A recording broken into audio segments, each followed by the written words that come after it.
Olá pessoal, vamos resolver então algumas questões da questão 21 até a 32, vamos lá. Boa resolução, vamos pôr para quebrar, vamos na preparação, no ritmo, para ir bem no Enem. Então vamos lá, vamos mandar brasa. Pessoal, a gente está aqui, professor Rodrigo Eberhardt, Terra Vestibulares, vamos para a questão então 21. Vamos lá. O medicamento, após ser ingerido, atinge a corrente sanguínea e espalha-se pelo organismo. Mas, como suas moléculas não sabem onde é que está o problema, olha só, podem atuar em locais diferentes do local alvo e desencadear efeitos além daqueles desejados. Prova amarela. Continuando. Além daqueles desejados. Não seria perfeito se as moléculas dos medicamentos soubessem exatamente onde está o problema e fossem apenas até aquele local exercer sua ação? Não era melhor, pessoal? A técnica conhecida como iontoforese, tá? Ela vai fazer isso. Então é muito importante que a gente tenha em mente isso, tá? A técnica conhecida como iontoforese de íons, né? Indolor e não invasiva, promete isso.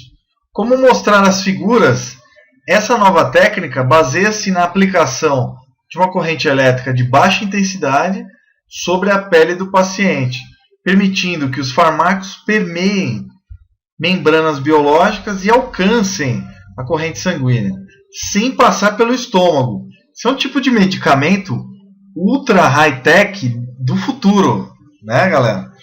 Seria um medicamento que não vai no lugar errado. Já pensa nisso, vai no lugar exato, onde tem que ir.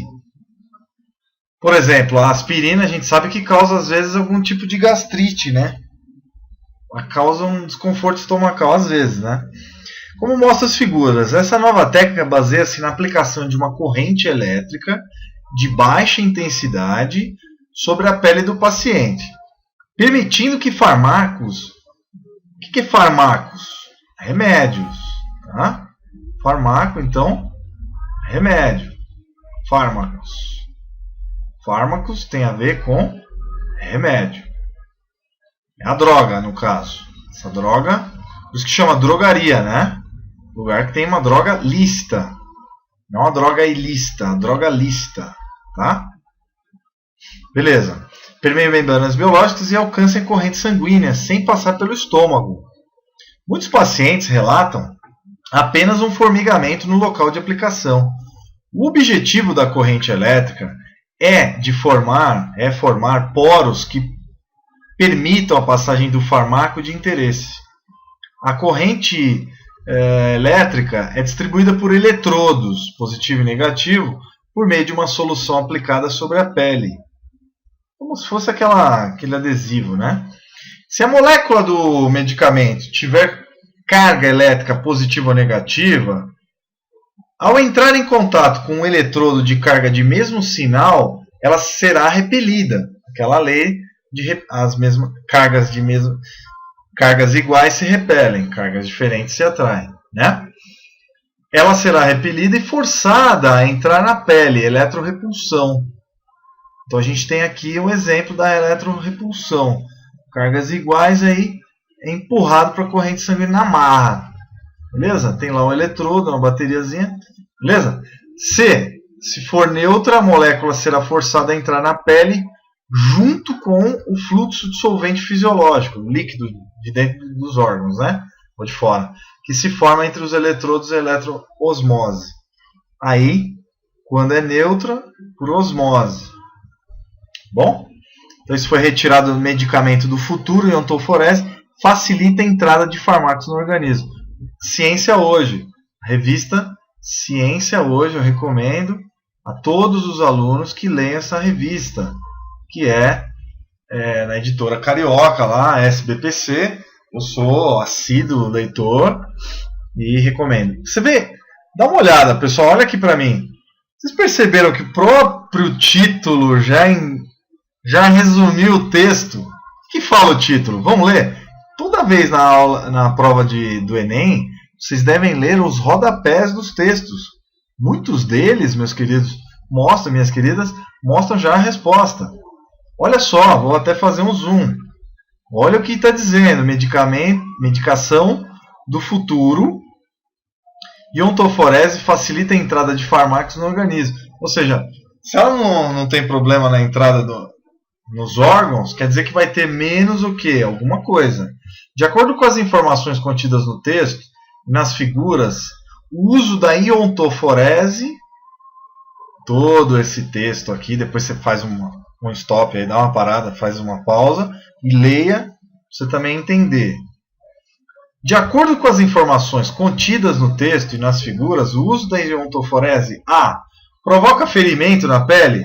Eu nem continuo lendo, é óbvio que não, isso não causa problemas. Não foi falado no texto. O texto é nosso guia, não é? O texto é o guia, o maior guia nosso, 100% o texto. A, logo está errado. B, aumenta o risco de estresse nos pacientes causado pela aplicação de corrente elétrica? Não está falando isso no texto. C, turma, inibe o mecanismo de ação dos medicamentos no tecido-alvo? Não vai inibir, vai facilitar a entrada. Pois esse espaço vai entrar no meio da pele. Não foi isso que o texto falou.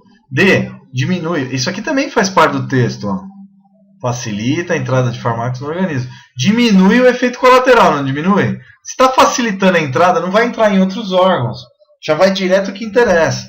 Diminui o efeito colateral dos medicamentos se comparados, tá? Eu risquei em cima. Com aqueles em que a ingestão se faz por via oral. Por exemplo, o AS. Por enquanto é a mais correta. IE. Deve ser eficaz para medicamentos constituídos de moléculas polares e ineficaz se essas forem apolares. Não foi falado isso. Então é letra D. Resposta D. Você vai usar o quê? O bom senso para terminar a questão. Fui claro, meus queridos? Vocês conseguiram entender? Vocês estão me entendendo, meus queridos? Estou sendo claro no dia de hoje? Ok. Então, se liga no texto. Vou falar a sua língua para você entender. Você tem que se ligar. O texto ele é o guia máximo, 100%. Maravilha, hein? Ok, hein? Então, finalizou a questão? Próxima. Vamos para a próxima. Vamos embora. Ficou dúvida? Manda a dúvida lá para o Facebook que eu resolvo. Beleza? Questão 22. Vamos lá. Na questão 22, Ciências da Natureza e Suas Tecnologias, prova 2009. Olha lá. Os seres vivos apresentam diferentes ciclos de vida. Ciclo de vida tem a ver com a reprodução. Certo? Que maravilha. Caracterizados pelas fases, nas quais gametas. Que isso, professor? Gametas. Cometas? Não, gametas. Gamo vem do grego, quer dizer filial, de filho. Então, gametas são células filhas do corpo. Então você tem coisa horrorosa, espermatozoide, né? Espermatozoide, coisa horrorosa, vai para lá. E o óvulo, não é? Coisinha linda, parte feminina, né? Muito bem, meus queridos. Então, relembre, óvulo, óbvio, parte feminina, nos animais e vegetais. Então, animais e vegetais, a gente vai falar óvulo. Porém, no mundo vegetal, a gente normalmente fala esporos, tá? A parte horrorosa masculina, beleza? Então tá bom, parte masculina. Nos animais, a gente fala em espermatozoide. Todos os animais têm espermatozoide. Todos os animais, peixes, anfíbios, animais superiores, né? Répteis, aves e mamíferos, tá bom? Os outros a gente vai ter também, a partir dos poríferos, nós temos células que têm flagelo muito parecido com o espermatozoide. Provavelmente somos descendentes de protozoários nesse sentido, tá? Os protozoários são os flagelados. Os seres vivos apresentam diferentes ciclos de vida, caracterizados pelas fases nas quais gametas são produzidos e pelos processos reprodutivos que resultam na geração de novos indivíduos, né? Lembrando que os seres vivos eles necessitam de um outro ser vivo pré-existente, tá? Essa é, vamos dizer, uma regra central na biologia, na evolução, né? Todos os seres vivos precisam de um pré-existente. Beleza? Continuando aqui, que ele diz aí, considerando-se um modelo simplificado, padrão, com geração de indivíduos viáveis, que podem ser férteis e gerar outros indivíduos, a alternativa corresponde ao observado em seres humanos. Então vamos lá, falou esporo, opa, vegetal, tá fora. Então esse aqui não tem, então vamos lá. Um organismo adulto ele cresce por um fenômeno chamado mitose. Quando eu vou no cabeleireiro também falo, ó, mitose. Não é? No barbeiro, né? Mitose de uma célula pré-existente, você tem um núcleo com DNA, a formação então de duas célulazinhas idênticas, o desenho não está idêntico, mas acreditem idênticas, com a mesma informação genética. Então a mitose é uma reprodução assexuada. Beleza? Reprodução assexuada. Certo, gente? Na meiose, meiose quer dizer pelo meio. Células que vão ter o que? Seu material genético, o famoso DNA, dividido ao meio. Então, por exemplo, de uma célula na meiose, a gente vai ter a formação inicialmente de duas, mas no final da meiose, nós vamos ter a formação de 4 células, normalmente haploides. Haploides. Com um dos materiais genéticos. Vamos dizer que aqui a gente só tinha aqui 2 cromossomos. Cromoéramos? Não. Cromossomos. Vamos dizer que aqui só tenho 2 cromossomos. Beleza? Então, um cromossomo homólogo, aqui só teríamos um. Aqui, ó, tá? Então, formando aqui, ó, inicialmente na meiose 1, nós teríamos 2 células e na meiose 2,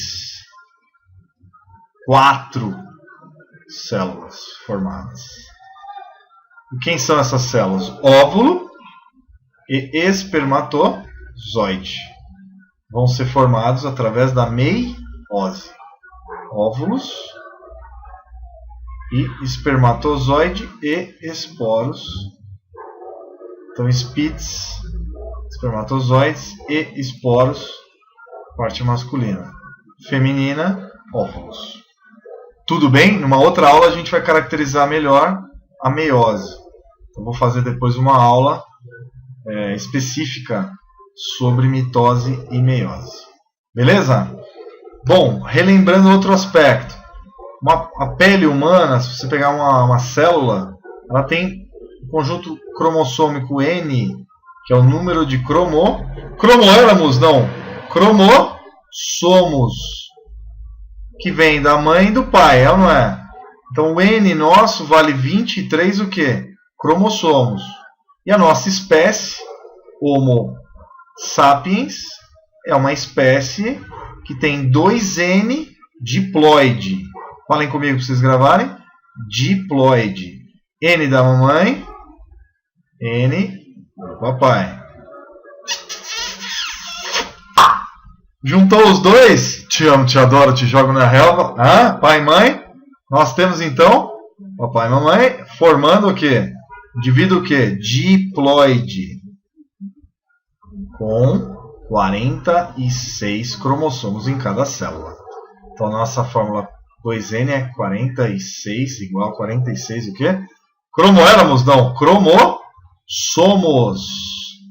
Que maravilha! Bom, vamos ver se a B é a resposta. O organismo adulto ele é diploide, ok. Mas ele é formado por meiose? Não, por mitose. Uma célula se reproduz em duas, é assim que a gente cresce. Então, o crescimento advém da mitose. Somente as gametas são formadas por meiose, tá certo? Mitose vai gerar um organismo que é diploide. E o zigoto, que é a união do quê? Do óvulo mais o espermatozoide, forma então a fecundação, que gera um zigoto, que é o ovo inicial, o óvulo fecundado, que vai dar origem então às sucessivas mitoses, que vão gerar as 100 trilhões de células de um ser humano. Vocês sabiam disso, gente? Falem comigo. 100 trilhões de células. Imagine, eu tenho 100 trilhões de células. Não existe no céu visível 100 trilhões de estrelas. Então nós temos muitas células. No universo deve ter mais de 100 trilhões de estrelas. Mas no céu observável devem ter algumas milhares de estrelas, bilhões de estrelas. Então é espetacular. Vamos, gente, todo mundo junto. Beleza. Então tá aí, resposta letra C. Letra C é a resposta do nosso exercício. Mas vamos ver. Muita gente se confunde achando que tem D ou E. Organismo adulto. A gente cresce por mitose, então logo aqui está errado. E não é a mitose que gera gametas, está errado, é a meiose. Aqui é a meiose e aqui é a mitose. Na E, muita gente pergunta para o Errad, por que não é a E? Mitose, tudo bem, vai gerar um organismo adulto. Meiose, ok, gera um gameta. Mas onde poderia estar o erro? Procurando o Wally. Olha aqui para mim. Onde está o erro, gente? Tem um erro aí. O zigoto não vai dar origem a um organismo 2N? Então o zigoto está errado. Olha lá.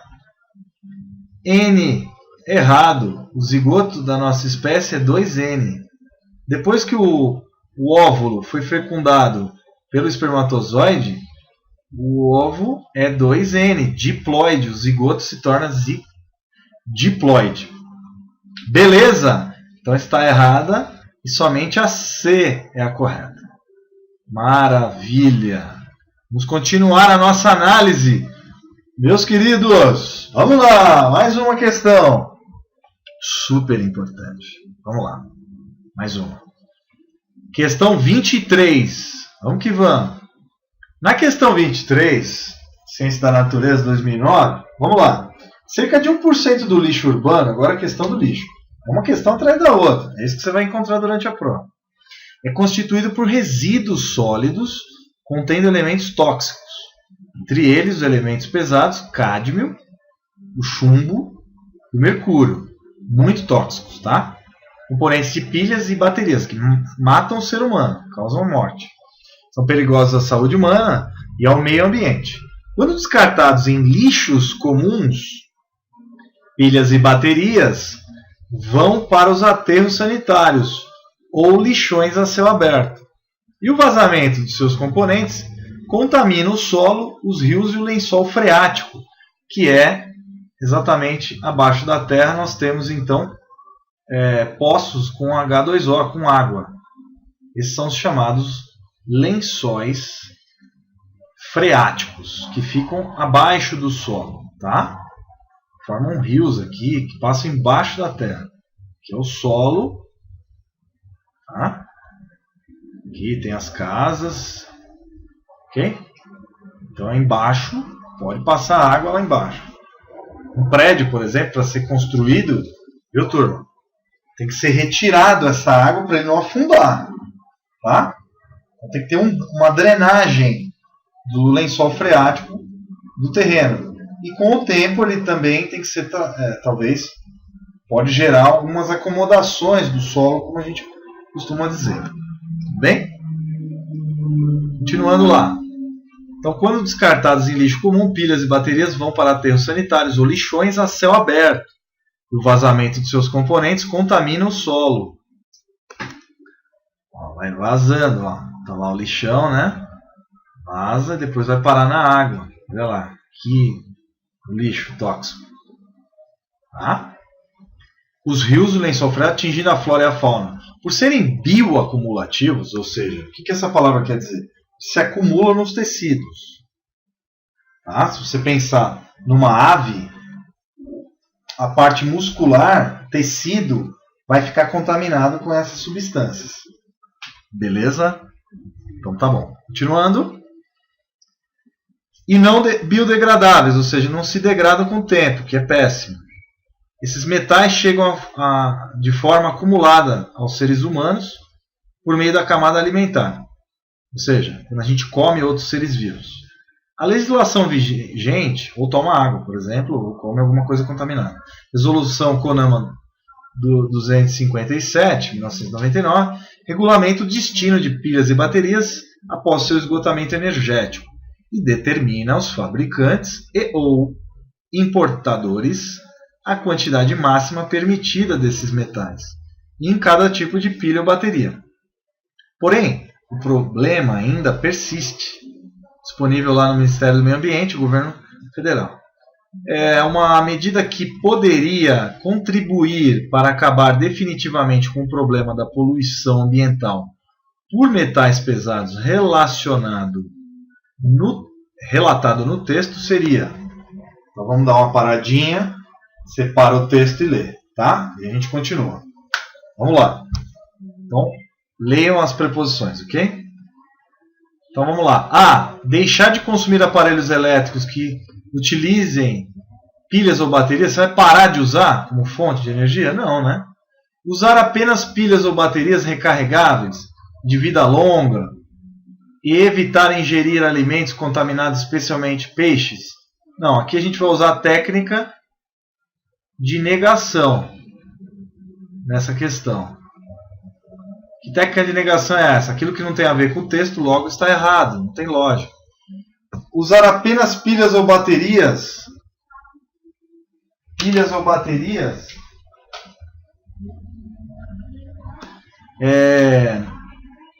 e evitar ingerir alimentos contaminados, especialmente peixes. Como é que você vai saber? Não dá para saber.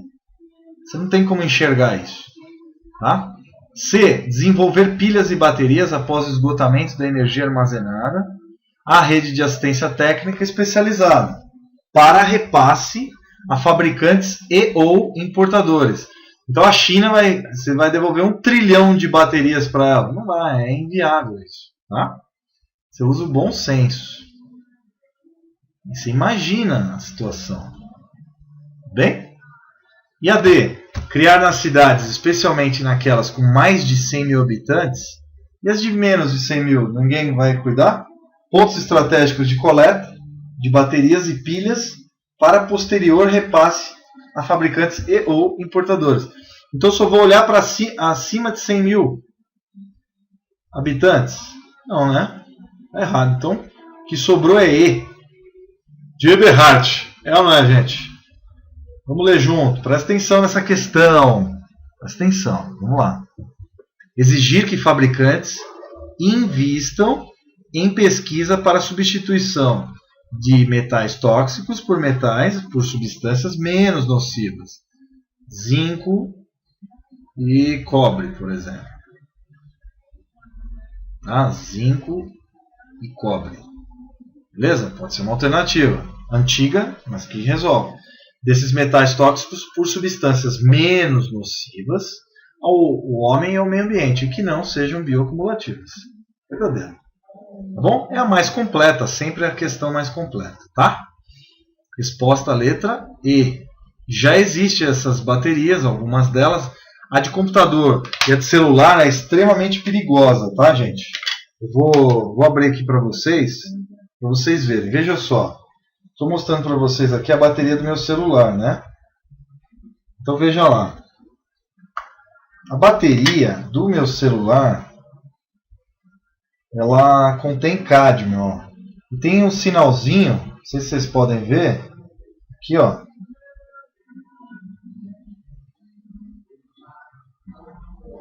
Ó, proibido jogar no lixo, estão vendo? Eu não posso jogar no lixo. E aí tem que levar isso para onde? Para uma loja, a loja de celular. Aquela famosa loja de celular que a gente conhece. E descartar lá dentro de caixinhas. Então nunca joguem a bateria do seu celular num lixo comum. Beleza? Você vai causar um problema a longo prazo. Um problema de longa data para o lençol freático. Maravilha. Vamos fazer mais uma questão. Depois vou dar uma paradinha. Que é a questão 24. Então, a questão 23 respondida, né? Letra E. Bom? Maravilha. Vamos continuar aqui. Na 24. Umidade relativa do ar é o termo usado para descrever a quantidade de vapor de água contido na atmosfera. Ela é definida pela razão entre o conteúdo real de umidade, quantidade de água, de uma parcela de ar, e a quantidade de umidade que a mesma parcela de ar pode armazenar na mesma temperatura e pressão quando está saturada de vapor. 100% quando está água na forma de vapor. Beleza? O gráfico representa a relação entre a umidade relativa do ar e sua temperatura ao longo de 24 horas de um dia, né? Em um determinado local. Então a gente está vendo aqui umidade relativa, temperatura e hora do dia. Vocês estão vendo que a umidade ela varia. Meia-noite, vai subindo até as 6 da manhã, umidade relativa. Depois, até a tarde, ela cai. Ó. Aqui é a umidade. E depois a temperatura aumenta no final da tarde. A gente sabe, dia a dia, né? Como que a gente pode explicar isso? Considerando-se as informações do texto e do gráfico, conclui-se que a insolação é um fator que provoca a variação na umidade relativa? Sim, ó, é um tobogã, né? Quanto mais sol, dependendo das variações climáticas, pode evaporar mais água, ter mais umidade ou ter menos umidade, dependendo do lugar. Como a região litorânea, pode aumentar a umidade do ar, pode diminuir. Então ela vai variar, vai causar uma variação para cima ou para baixo, causando então uma variação na umidade. Tá bom? Com certeza. Por enquanto é correto. Por enquanto. E B. O ar vai adquirindo maior quantidade de vapor à medida que se aquece? Não. Ao aquecer o ar, a umidade caiu. Ó, que é a umidade relativa do ar. E aqui aconteceu o seguinte. Aumentou a temperatura. Olhando o gráfico. Diminuiu a umidade relativa. Tudo bem? A B está errada. Usando a lógica. Usando o que a gente chama de bom senso e a técnica de negação. Aquilo que não tem a ver com o que foi mostrado está errado. C. A presença de umidade do ar é diretamente proporcional à temperatura do ar. Não, ela é inversamente. Ó. Uma aumenta, uma diminui. Ela é inverso. Ó. Temp e a umidade diminui. Então é inverso. Um é o inverso da outra. Então é inversamente proporcional, não é diretamente. O correto seria inversamente. Beleza? Letra C, errada. Vocês viram como eu estou usando a lógica? Você não precisa ter grandes conhecimentos no Enem para resolver uma questão. Basta você usar o quê? O Tico e o Teco. Usar a cabeça, lógica. Ó, símbolo da lógica. Pensamento, é ou não é? Vamos continuar. Eu acho, hein, gente? A minha pose aqui é só para imitar a estátua grega. D. A umidade relativa do ar indica em termos absolutos a quantidade de vapor de água existente na atmosfera. Umidade relativa em termos absolutos? Não, em termos relativos, em porcentagem. porcentagem. Não é em termo absoluto. É em termo relativo, porcentagem. Então está errada por causa disso, beleza? E aí, a variação de umidade do ar se verifica no verão e não no inverno. Então no inverno não tem variação de temperatura. A temperatura é constante. Então a resposta agora ficou fácil. A única correta é letra A, de amor. Letra A, de amor, de Alemanha, Áustria. Beleza, meus queridos? Terra do meu avô. Então, um grande abraço. Resolvemos, então, essa questão. E aí vou finalizar mostrando aí mais uma questãozinha. Não, tá bom, né? 25 eu vou tomar uma água que estou morrendo de sede. Então, um grande abraço. A gente continua na questão 25 e vai até a 31. Tem aí do lado a questão 32, que ficou colocada aí do lado. A gente já vai começar a resolver. Até já. Grande abraço.